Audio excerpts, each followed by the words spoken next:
السلام علیکم ورحمۃ اللہ وبرکاتہ۔ محرم کا روزہ کیوں رکھتے ہیں؟ اس کی وجہ کیا ہے؟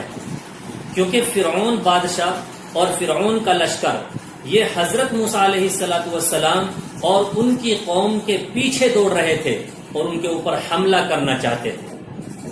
سامنے ایک بہت بڑا دریا آ گیا، اللہ تبارک و تعالیٰ نے ان کے لیے اس میں مختلف راستے بنا دیے جس میں سے وہ گھس کر کے اس پار چلے گئے۔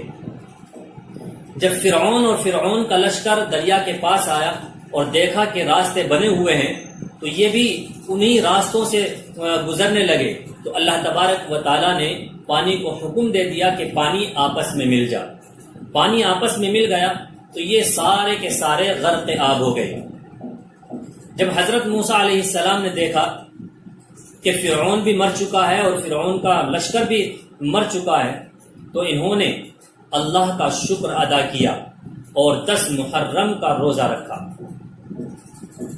تو یہ اسی وجہ سے رکھا جاتا ہے کہ یہ حضرت موسیٰ علیہ السلام اور ان کی قوم نے فرعون کے ظلم کی وجہ سے کہ ان سے نجات ملی، ان سے چھٹکارا ملا، تو اسی خوشی کی وجہ سے یہ حضرات روزہ رکھتے تھے۔